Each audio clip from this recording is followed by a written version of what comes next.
So what happened? Something new and exciting and fresh came along. And I remember talking to Finlay Martin. He said, "Oh, I used to watch the British stuff. Then one week, WWF come on," and I went, "Woof, what's this?" There was no going back to it, right? So boom, that's what happened. Industry dies overnight. Then WWE is the industry leader for 10 years, round about near enough exactly 10 years until what comes in, the NWO and WCW. Okay, what was it about that? It was fresh, it was exciting, but it was unpredictable. Okay, it was this reality-based, unpredictable thing that you didn't know what was going to happen, and Vince nearly fell then. You'd think there was no way you would have thought that Vince would have been in trouble. But then, you know, if you look at WCW in 1991 when Jim Herd was running it, it was a complete fiasco. At that point, WWE was ready to fall, okay? So Vince did what he's trying to do now, which is he looked to outside. And what did he find? ECW. Man, this is different. This is cult. This is more real. I'll take this and I'll mimic it. And that was the start of the Attitude Era that changed pro wrestling.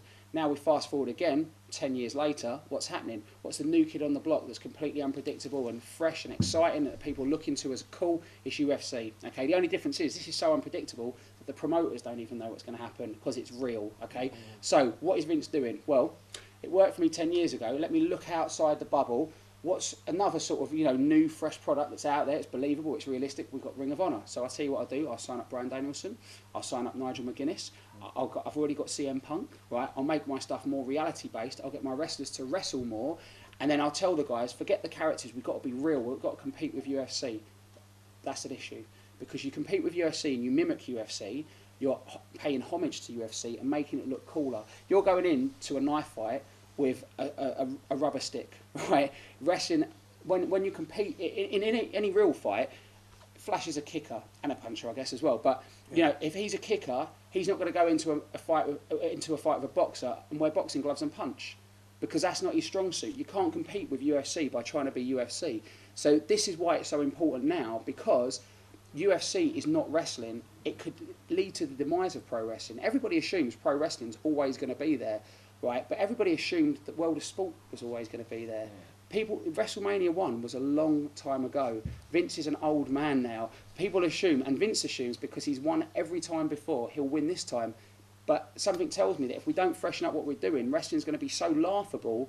And, you know, and this is the last thing, back to the logic, and sorry I've eaten this up a bit, but I think it's so important to address the question. What wrestling is basically a battle, a conflict between two people of opposing fighting styles, high flyers, brawlers, power guys.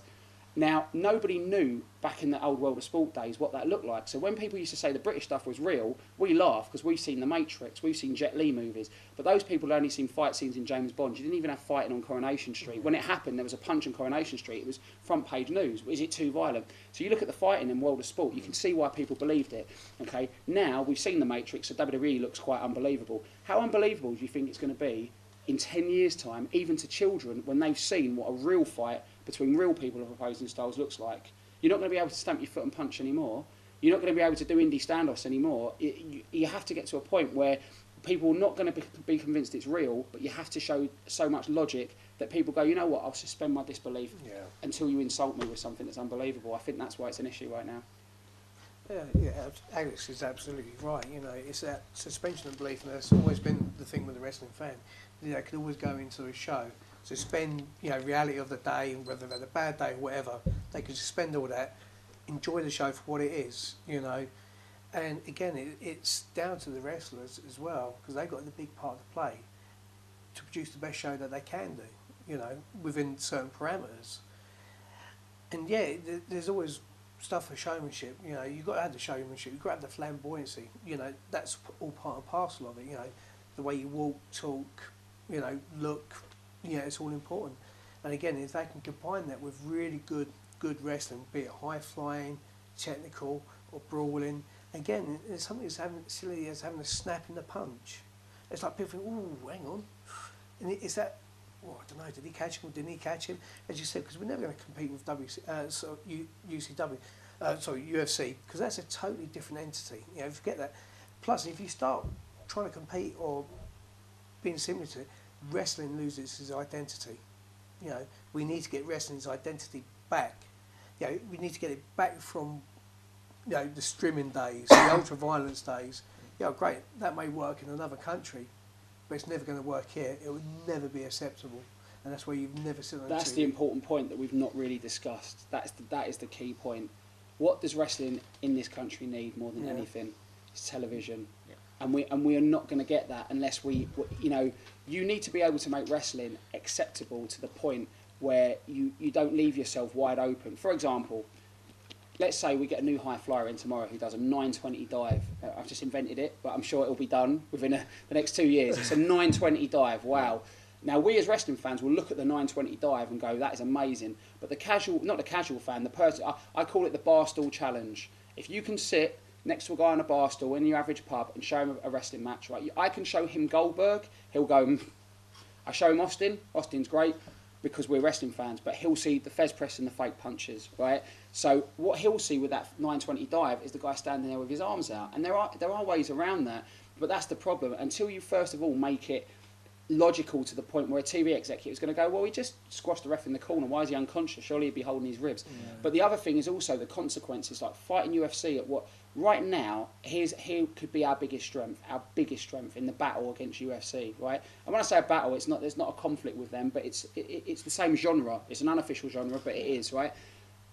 Our biggest strength is that wrestling can be, if it's done properly, at a base level, taught in schools. Now, people go, no, it couldn't. What, tables, chairs? And that's not wrestling. That's WWE, right? Wrestling, a base form with cooperation, self-defense, drama skills, you know, things that accentuate your strengths and hide your weaknesses. And it's the true art of team. It's the only team sport in the world. The only team sport in the world. I tell you why, because the harder you work, the better the other person looks. It's not like a team sport where you're fighting against another team. That's still conflict. It's not team, is it, right? So wrestling has got something to offer, but it needs to be au fait with the parents, right? Parents need to, you know, for example, you could be the worst boyfriend in the world, okay? But if the last boyfriend before you was was Jack the Ripper, your parents, the girlfriend's parents are going to go, man, well, he's better than the other one, right? Now, what I'm saying is, at this point in time, UFC could actually help us, because as kids start to follow, I've seen 8-year-olds wear Marilyn Manson t-shirts, right? Because that's what the teenagers are doing, and the teenagers are doing it because the 20-somethings are doing it, right? So it won't be long before kids are mimicking. I've already seen kids mimicking UFC, having like something really troubling. I went back to see my parents recently, and I saw these two kids, they must have been about 8, punching each other in the face, and I tried to break up what I thought was a fight. They were punching each other in the face for fun, right? It was really disturbing. Now, UFC, at this point in time, UFC should help hold a mirror up, and people go, man, it's not, that's a lot worse than wrestling, right? Like wrestling's actually, but I can honestly say, hand on my heart, that UFC has more rules, values, principles and morals at this point than the current WWE product does. And that's not cage fighting, human cage fighting, right? Which, take away the togas and the lions, we're not far from what we had in Roman times. That is more, that has more morals in than WWE's product. I'd rather show a child that was mine that, if I had to pick between that and WWE, and that's the issue. The whole structure of the UFC, as you said, they have ringside physicians, doctors, cut men, etc. They have an absolute package of dedicated staff around to make sure the environment is as controlled as possible. And this is what we need to do with wrestling, because we need wrestling to be the lesser of the two evils. But again, I was never a fan of the ultra-violent stuff, but we keep getting back to it. When it started going to that point, as a parent, you're going to be absolutely horrified. Yes, you can watch the wrestling. Yeah, great for the John Cena's. Even Hulk Hogan back in his days, even with the British wrestling. At the end of the day, he got the reaction, but to want of a better word, it was harmless fun. But when you started overstepping the mark, and yes, we've done TLCs, which it has its place every now and then, but when you start getting into the ultra-violent stuff, and I think this is what everyone cottoned on to, and when people start doing the backyard wrestling and they start going through light bulbs, it's like, well, can you blame any parent saying, I don't want my son looking at wrestling? I'd rather have wrestling banned than see my child submitted to watching that sort of stuff.